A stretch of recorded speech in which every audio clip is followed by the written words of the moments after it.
제목과 잡시 나의 인생에 함께 하신 하나님.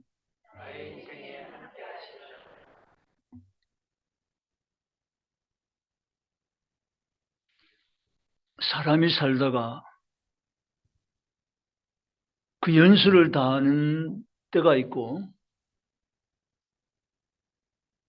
그 자신의 삶을 해고해 보면서 마지막 해야 할 고백이 있습니다. 시편기의 다윗은 그런 의미에서 오늘 우리가 귀를 기울여 들을 만한 신앙 고백을 남겨 주었습니다. 다윗은 이걸 말하고 싶었습니다. 나의 반석이신 여호와여, 내게 오늘이 있음은 나의 반석 되신 하나님이었기 때문입니다. 라고 고백하고 있습니다. 하나님 백성된 저와 여러분의 동일한 신앙 고백이 되어야 할 줄 생각합니다.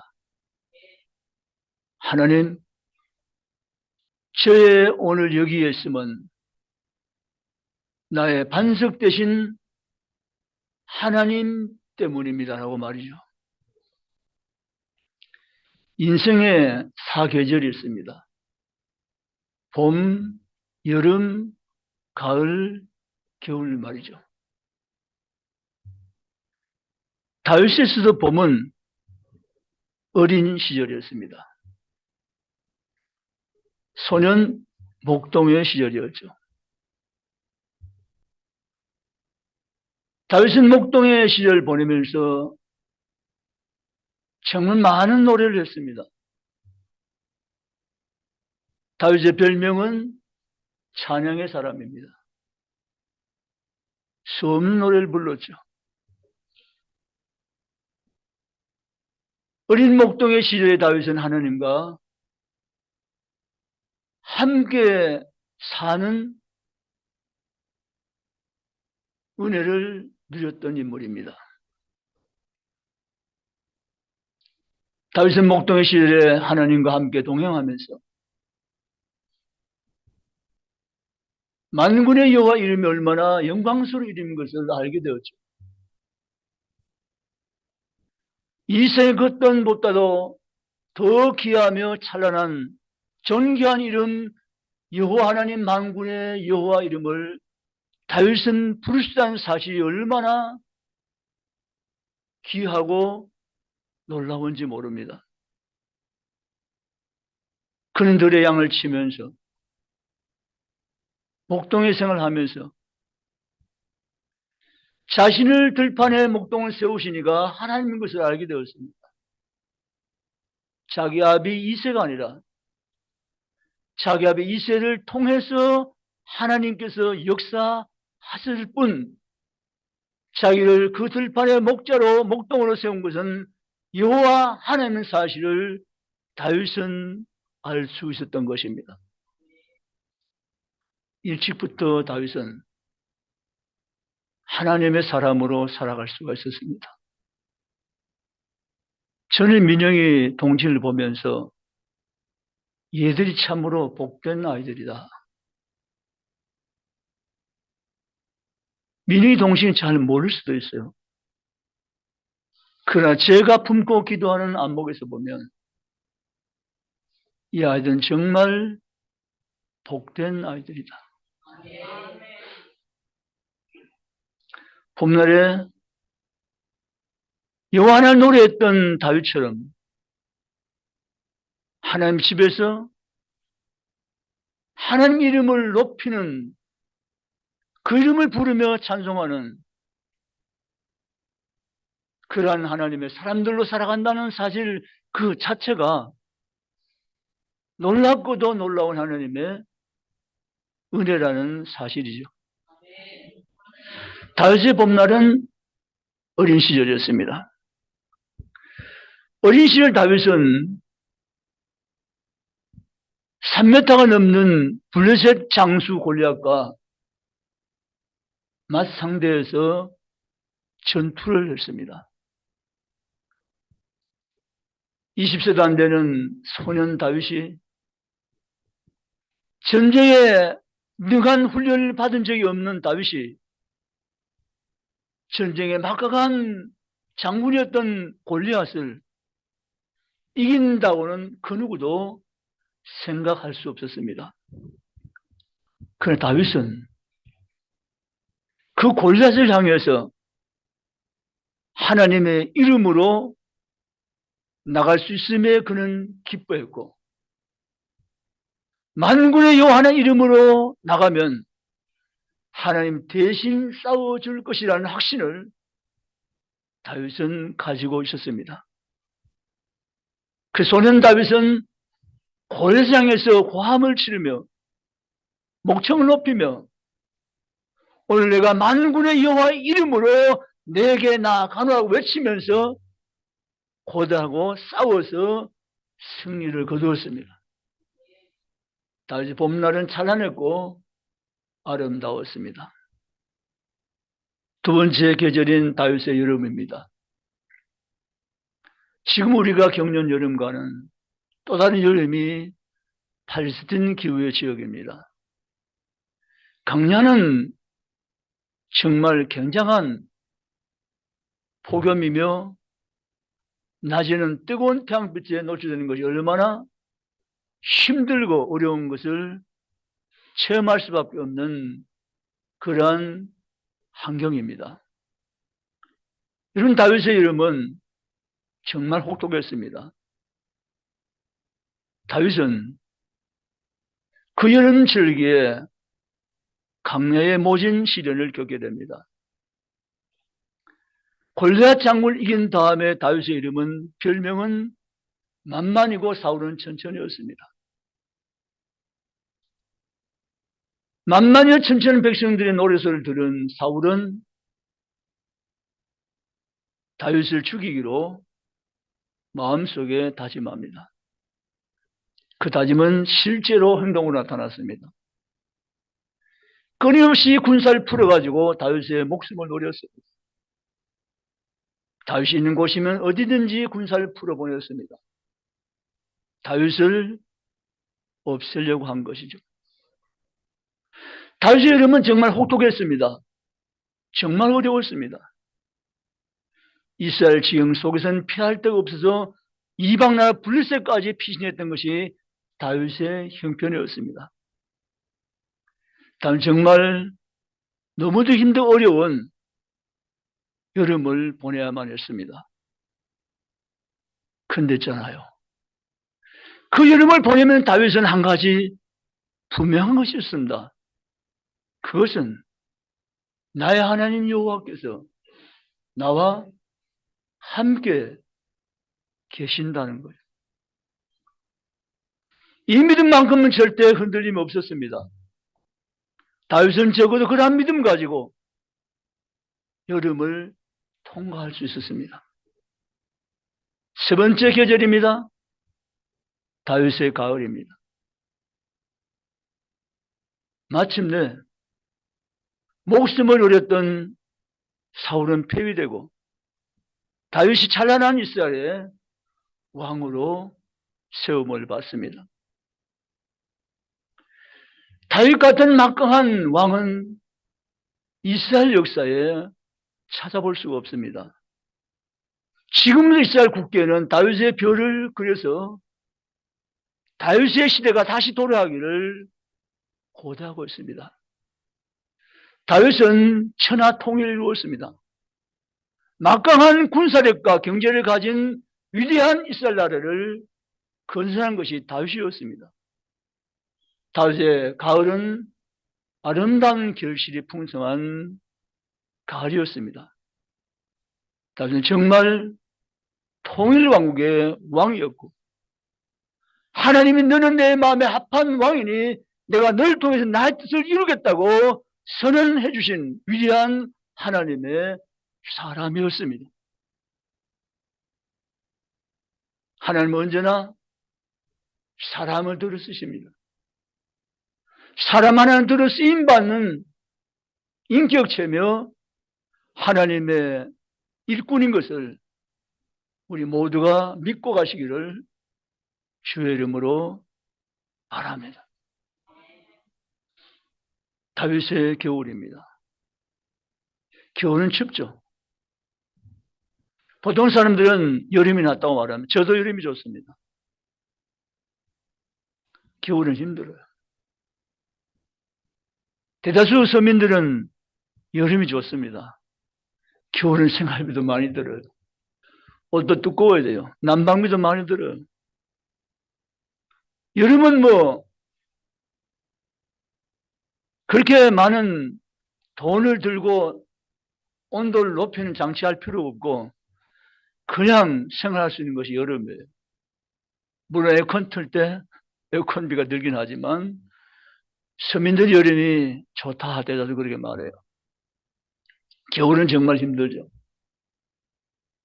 근데 다윗에게 갈만이 계속 가는 것은 아니었고 겨울이 시작되었습니다.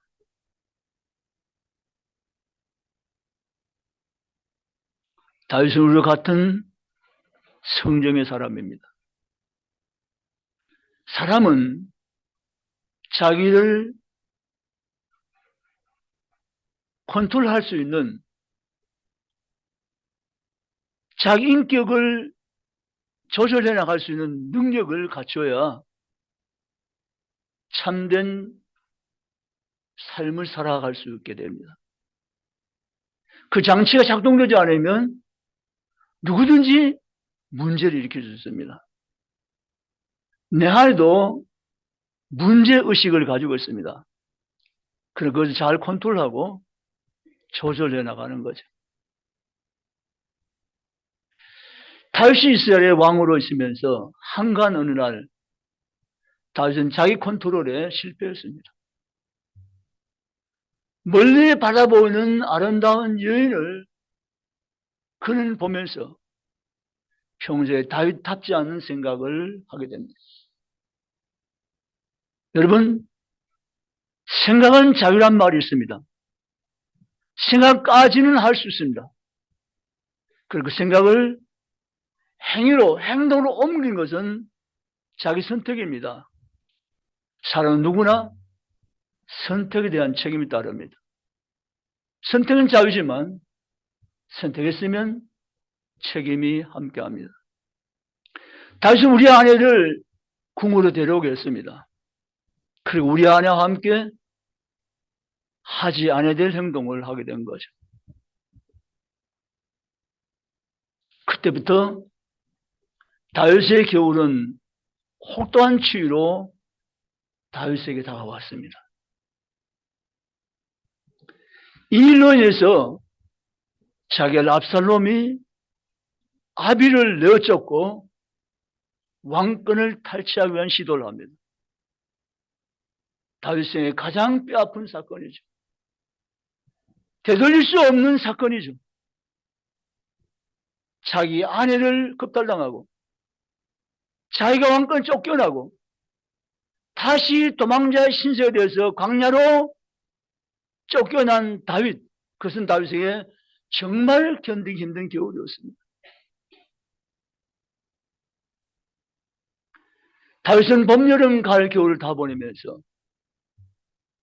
그럼에도 불구하고 오늘 사무엘 22장 이 고백은 다윗이 모든 가정을 다 경험한 다음에 다윗의 오늘의 있음에 대해서 다윗은 오늘 사무엘하 22장을 통해서 고백하고 있는 모습입니다. 여러분, 다윗은 하나님 어떤 분이신가 대해서 다윗은 분명한 이해를 가진 사람이었습니다. 여호와 하나님은 나의 반석이시라는 사실입니다. 하나님 나의 반석이시라는 이 고백 때문에 여기까지 다윗이 올 수가 있었습니다. 나의 반석이신 하나님이라고 말씀하고 있습니다. 나의 망대가 되시며 나의 뿔이 되시며 나의 피난처가 되시며 나의 구원자 되시는 하나님 때문에 내가 오늘 지금 이곳에 이 자리에 있게 되었다고 다윗은 고백하고 있습니다. 사랑하는 성도 여러분, 이것은 다윗의 고백만이 아닌 것입니다. 오늘 유목사의 고백이요, 오늘 모든 성도의 동일한 고백인 줄 믿습니다.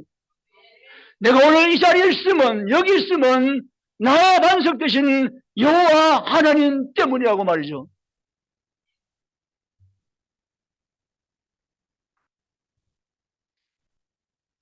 그런데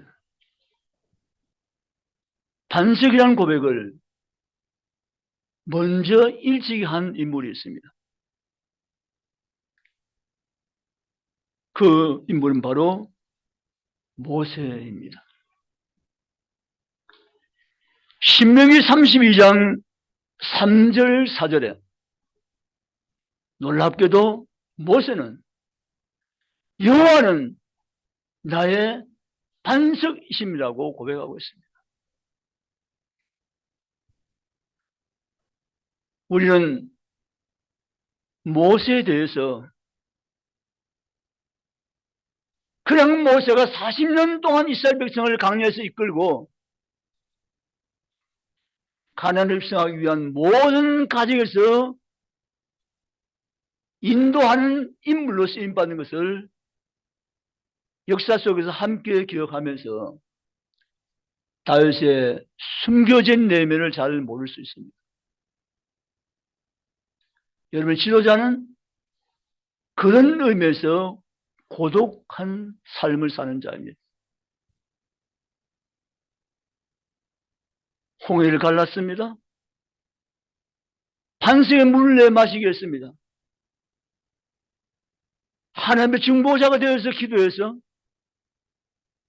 며칠 후에 만날 내리게 하고 하나님의 백성으로 살게 하셨습니다. 그러나 숨은 모세의 내면을 보면 그 백성들은 기회만 되면 불평원망하며 모세를 쳐 죽이려는 도모를 계속해서 일삼았습니다.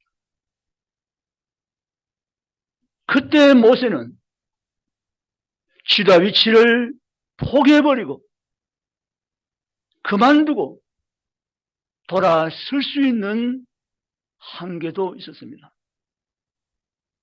그러나 모세가 느보산에서 하나님 부름을 받기까지 그렇게 하지 않을 수 있는 힘은 신명기 32장 3절 4절에 말한 대로 나의 반석이신 여호와 하나님 때문이었다고 모세는 말하고 있습니다.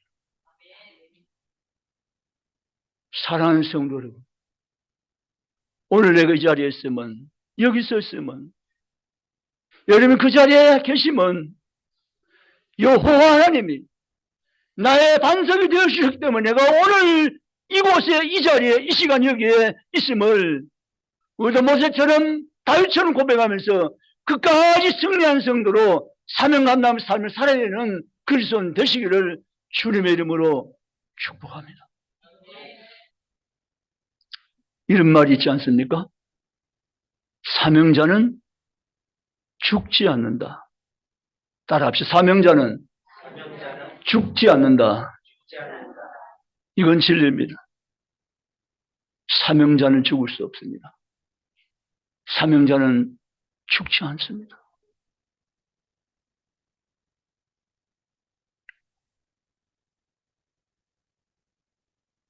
모세는 사명자입니다.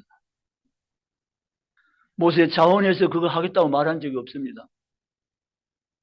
하나님이 양치는 목동을, 양치는 이드로의 장인의 양치는 목자를 호렙산에 불러 올리시고 하나님이 모세에게 말씀했습니다. 너는 가라고.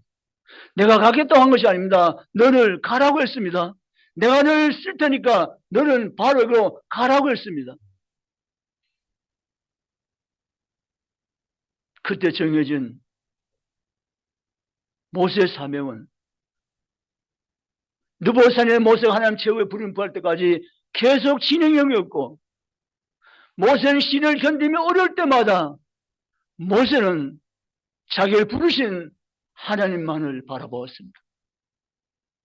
하나님만 내게 구원이시오 능력이시오 반석이라는 사실 수없이 되새기면서 모세 끝까지 견디면서 사명 감당하며 죽게 나갔던 하나님의 삶인 것을 믿으시기를 주의 이름 원합니다. 여러분도 마찬가지입니다. 여러분 부족한 목사 바라보지 마시기 바랍니다. 사람 바라보지 마시기 바랍니다. 환경 바라보지 마시기 바랍니다. 오직 여러분의 하나님 사람 불러내신 하나님만 바라보시기 바랍니다.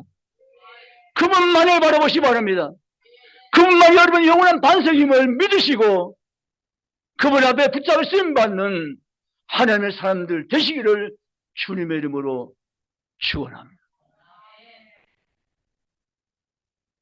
이 길에 실패한 사람은 많이 넘어지고 쓰러지고 주저앉아 버렸습니다.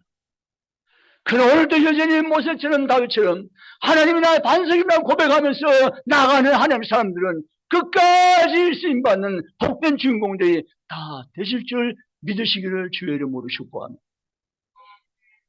나의 반석이신 하나님이신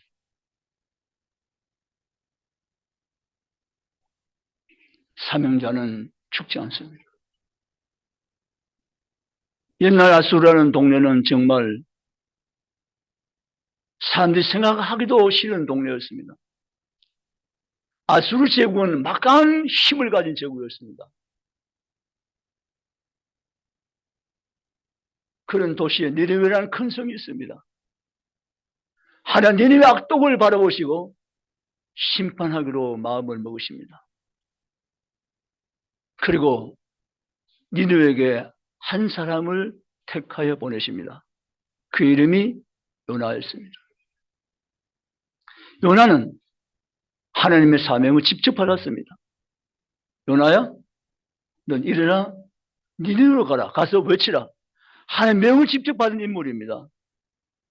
그런데 요나는 하나님의 명령이 싫었습니다. 아수르세계 니느웨를 가서 하나님 심판을 전하는 살 자체가 요나에게 용납이 안 되었습니다. 그 요나는 하나님의 명을 어기죠. 니느웨로 가지 않고 다시스로 도망을 가는 거죠.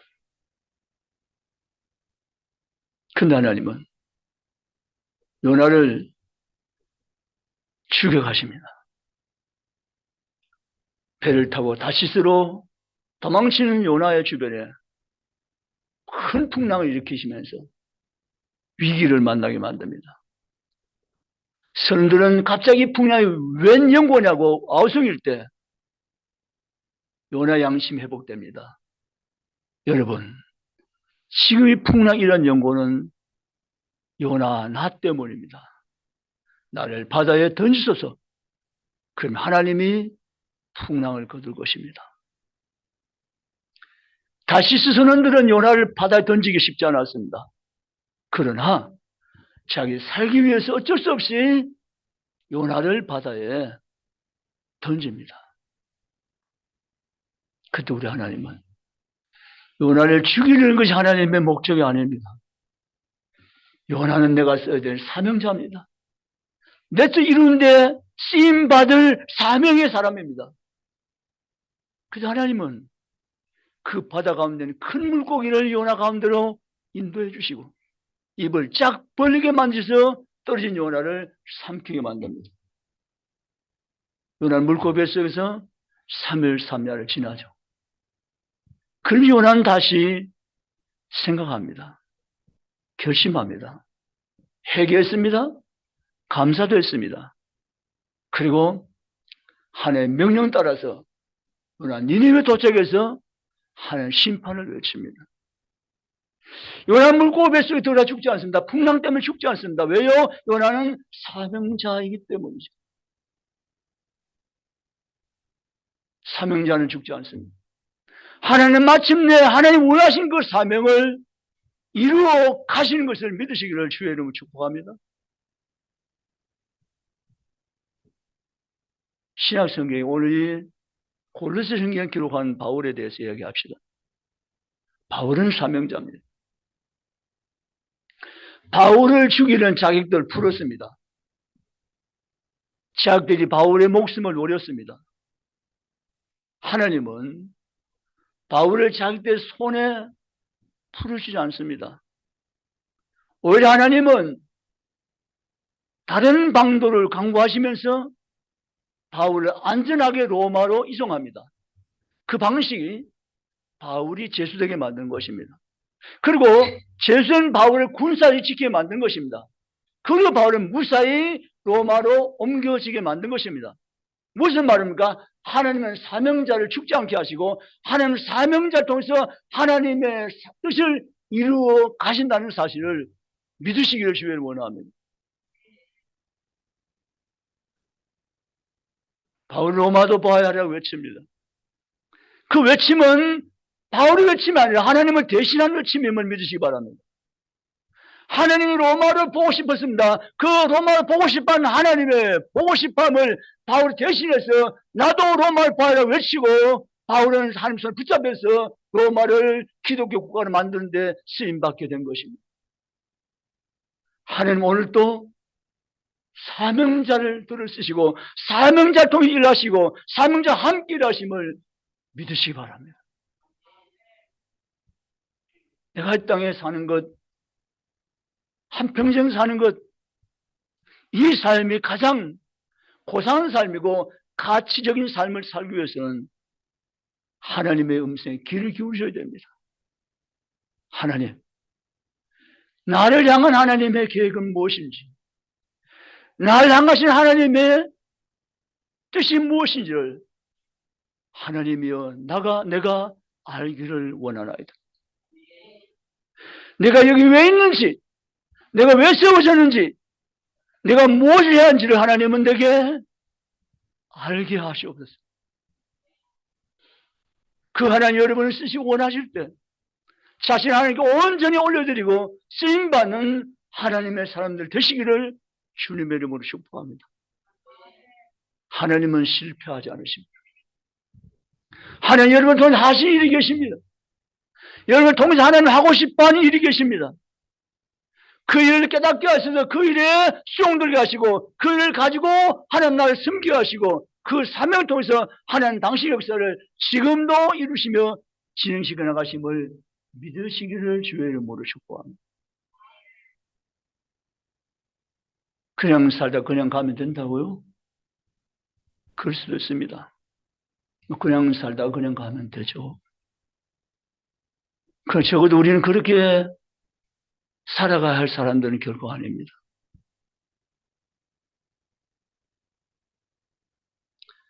우편강도, 좌편강도 강으로 나옵니다. 한편강도는 구원을 받았습니다. 많은 사람은 그렇게 성경을 이야기합니다. 한편강도 아무 일도 안 하는데 구원받았다고. 그렇지 않습니다. 그가 아무 일 안 했다고요? 아닙니다. 예수를 그리스도 구원의 하나님으로 선포하고 영접했습니다. 하면 그가 아무 일도 안 했다고? 전혀 아닙니다. 마지막 순간이지만 그는 예수 그리스도를 하나님의 아들로 구세주로 구원자로 그는 고백하며 받아들였고 영접했고 하나님 나라 천국에 들어간 줄 믿습니다. 사랑하는 성도 여러분, 하나님 내가 원하신 것이 무엇인지 난 잘 알 수 없지만 그래서 우리는 부족하기 때문에 지혜가 모자라기 때문에 하나님께 간구하며 뜻을 찾고 구하는 것입니다. 그리고 여러분 어떤 경우에도 오늘 달수의 고백을 잊지 마셔야 됩니다. 하나님은 내가 어려울 때 피난처가 되어 주었습니다. 다윗은 피난처라는 의미를 잘 알고 있습니다. 하나님 나의 망대가 되어 주셨습니다. 그 뜻이 무엇인지 다윗은 알고 있습니다. 하나님 나의 요새와 산성이었습니다. 나의 피할 바위가 되었습니다. 하나님의 앞에서 다윗은 그 모든 것에 대한 의미를 다 알고 있습니다. 그리고 하나님 나의 구원자가 되셨습니다. 하나님 나의 영원한 반석이 되었습니다. 다윗은 고백하고 있음을 오늘 우리도 믿고 믿음으로 받으리며 주께 달려갈 수 있으기를 주의 이름으로 축복을 드립니다.